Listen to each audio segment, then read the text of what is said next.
so often we find someone that passes away and or we lose a relationship with a significant other and we're just eating all the time because we don't want to think about it. We don't want to deal with it. But what you're saying is ultimately we do end up dealing with it in a toxic way, and you help people to deal with that in a way that is productive and healthy so they can move forward. And you're right. I'm Veronica. It's very interesting because they have all the answers. They have all the answers. They just simply have to apply them. It becomes a matter of choice. Like I said, don't get me wrong. Mourning and grieving, this it's not a choice to do it. It's a choice to how long you do it and how you decide to do it. I love how you mentioned that. If you wouldn't mind taking a moment to tell us a little bit more about your program and grief empowerment theory, because I'd never heard of that before you'd mentioned it to me. Sure. Well, grief empowerment theory is the fact that I let people know that the challenges that they've gone through, that is power that can be rerouted and repackaged to allow them to go to places they never thought they got. For instance, a lot of people we look at the difficulties that we've been through, and we tell ourselves, "Oh my God, I'm so incapacitated." Let me tell you a story. There's a basketball player named Isaiah Thomas, and Isaiah Thomas, not the old Isaiah Thomas. I'm talking about this guy played for the Celtics, and Isaiah, he unfortunately, I think this I can't remember the year that this happened, but his sister died in a car accident, and it was in the playoffs. But he was playing a team where this guy ends up like I mean just going off, and he happened to go off two days after his sister passed away. And after he found out about his sister, and he had like a 33-point game, you know. And then what was interesting was a little while later, I think a couple weeks later, was his sister's birthday, and he was playing another team. He ended up he ended up scoring 55 in that game.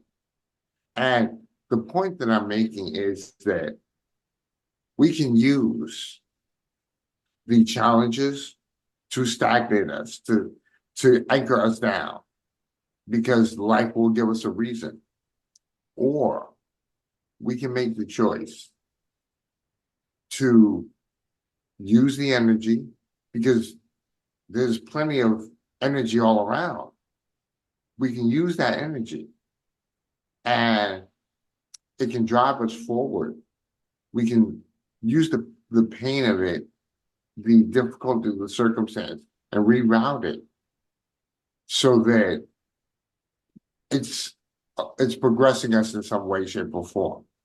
Again, we're not happy that the situation has happened, but since the situation has happened, we might as well use the energy to our advantage versus the energy using us. My whole thing is if you can, there's a little bit of science that goes into this. So let me kind of explain that part. It's not all spiritual and everything. There's some concrete science in here. The brain uses electromagnetic energy to communicate. Simple. So everything that we do, I mean, from us moving our hands to our heartbeats to our thoughts, that's all electromagnetic energy that the body uses, the brain uses. Well, in physics, there's something called the law of conservation of energy. Mhm. And whether we're having that conversation on the natural plane, the outside world, or whether we're having it on the quantum realm in our in our bodies, the atoms and the molecules, same rule applies. The law of conservation of energy in physics states energy can never die, but it can be manipulated through transference and transformation.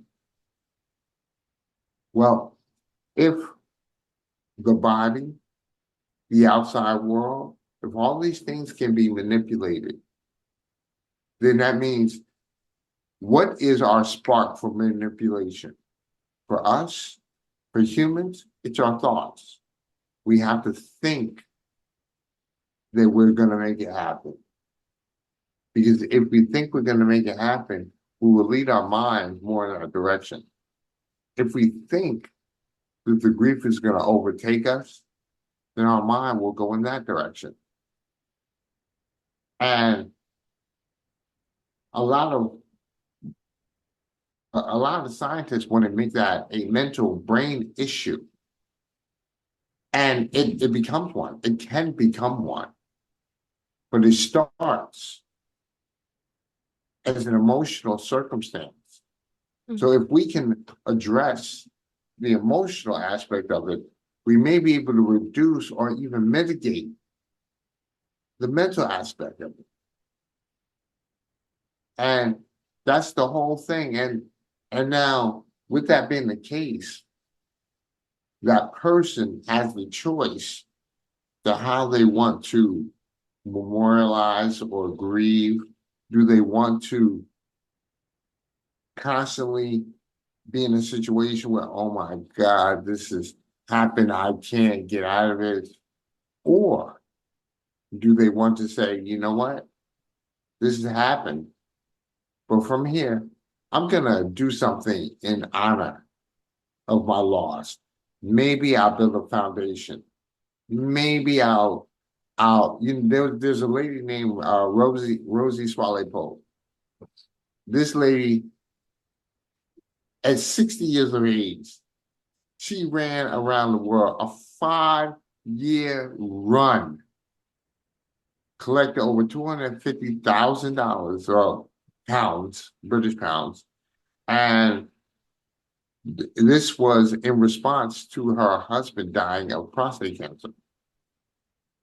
So this was Wow. her way of memorializing her husband by running around the world for 5 years, at 60. Wow. And now, don't get me wrong. I'm not saying everybody needs to go and do something like that. But what I'm saying is that we as humans have that capability. We have that capacity. We just need the desire. Mm. And that desire means that our perspective must shift to believe that we can do this, not to say, well, it's too difficult. The world, the world says I shouldn't do this. My friends say I shouldn't do this, so I'm not going to do it. You know, Yeah. and what happens is, and don't get me wrong, what happens is we have so many outside influences, whether friends, family, work, whatever. We have these outside influences, and these outside influences, they they cater to our more miserable aspects of things. It's like, oh, I'm having a bad day. They're going to cater to that. There's only a very small group that will say, listen, I know you're having a bad day. What did you learn from that day? Mm. And what did you learn from that day? And how can you apply that to doing something you can do to address your particular need to help move you forward? People don't want to hear that. People want to hear that they're a victim. Mhm. They want to They hear maybe, that, I'm sorry? Sorry, you said people want to hear that they're a victim. I'm They want wondering to if hear that. And, is that and because it's comfortable or it is. It's not because it's comfortable. It's because that's what that's the way the world portrays it. And that's the way most people are gonna want to look at it because they want someone to sympathize with them. when they're hurting? Because Yeah. maybe they don't know another way to um to look at it. So what you're saying is that a person's perspective can keep them where they are. It can allow them to stay stuck in the past, or that change can spark growth. And that's what you help people to see. Let me explain something. I need to be very clear. There is there is a time for the mourning process to happen. It has to happen. It has to. And and it's not labeled as it should be, in 6 months or in a year, you should be okay. If it takes you 2 years, it takes you 2 years. If it takes you 2.5 years, it takes you 2.5 years. My conversation is at some point, where are you going to shift from it being you being the victim of it happening to you until you say, it's happened to me, here's what I'm going to do to fix it. I That's the love difference. It's you you have a right to be in mourning. that. You have a right to grieve. You're not supposed to just have something happen and then, you know, 60 days later, I'm okay. That doesn't happen. That's not just not real. But over, say, like I said, a year or two, and you find that your functionality is a problem, you're finding that you're spending so much more time concentrating on this circumstance than concentrating on moving forward from the circumstance. It's now time to reevaluate. I've I've spent all this time trying to fix something I cannot fix. Because it's in the past. Exact. And now I've used all of my present time and my future time has become my past time Mm. because I made the choice to concentrate on the challenges. So for the last 6 months or a year, when I could have been working on ways to become a better version of myself, Mm. I've spent that time worrying about something I couldn't fix. Mhm. That becomes counterproductive. And I know a lot of people turn around and say, well, I can't help it, I can't control it. And my thing is to people, um, it's a challenge. It is an absolute challenge.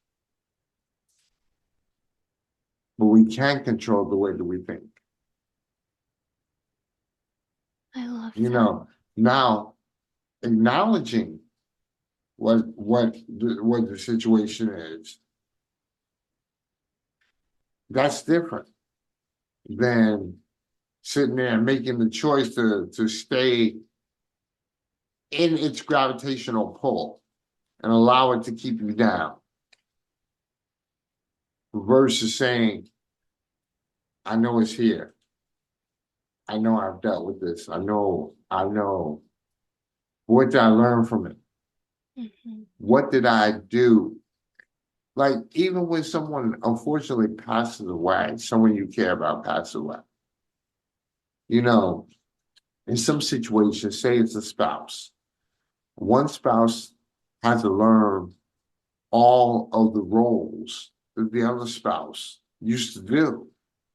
Yeah. You know, And you may learn with the rest, but you still learn.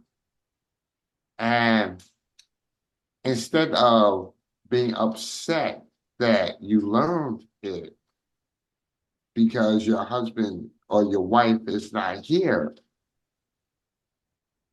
be thankful you learned it and now say, I miss you, but sweetheart, this is what I've learned to do in your absence. You're now honoring them by saying, this is what I'm doing. I wish you were here. I wish you could do this for me, but I got this because I have to have it. And here's what I'm looking at how it's come out. I, Oh, I remember when my wife died, and like I said, I mean, let me explain something. Veronica, I did not know how to cook. I would I used to say all the time, man, I ain't know how to boil water right, you know. And it's like, but for about 6 weeks maybe, I was me and my daughter, all we eat was fast food, takeout, this and that. And one day, right, my daughter, she just she's just said, she goes, Daddy, look, I love you, mm. but I'm not gonna eat fast food anymore. I can't do this. You gotta cook something. And I was like, I don't know how to cook. And she was like, well, you gotta learn. You gotta figure it out.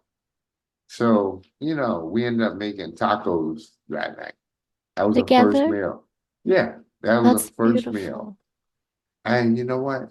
That was my thing, Monica, was that what I noticed was that A, I can do something. B, what I was able to do brought my family closer together. Like the craziness was that I now cook every night. I'm not a big fast food person. I'll do fast food once in a very blue moon. But like I cook every night. I try to make something different every night. And I learned like from that one taco meal Mm. to see the smile on my daughter's face. And I said, if I can keep that, I'm gonna do it. And that was it. That was the start of it. And then my other daughter was in college. And this is a time where, you used to put your food on Facebook and stuff like that. So, you Yes, I know, still do that sometimes okay, so on Pinterest. it was like, while I was putting it on, and my daughter was seeing it on Facebook, and she was like, Daddy, you made this? And I was like, yeah. She was like, well, you know what? Me and my friends are coming up from college and we want you to make this, this, and this. So they did. It was crazy. My daughter gave me like a laundry list of junk to make. So I went to the store, I made it all. And it was so interesting, Veronica, because I had just finished making the last of the food when my daughter and her friends rolled up from school. So now it's like all the stuff's piping hot, everything's ready, you know, and they come in and they're just, they're kids, they're just chowing down. Now I made enough.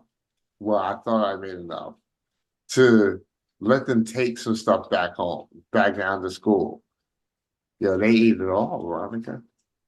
They ate That's, everything. And let me tell you something. For me, seriously, for me, that was, I literally went into the back room and just kind of let it out because yeah. I realized something. You know what? I can do something. I can make a change. Like as I still tell her, I do not cook as good as my wife. My wife was an incredible cook. But I think she'd even be proud at the fact that, like she probably be like, couldn't do this while I was alive, what I'm saying, type of thing. But we all have a skill, we all have a talent. We don't know what it is.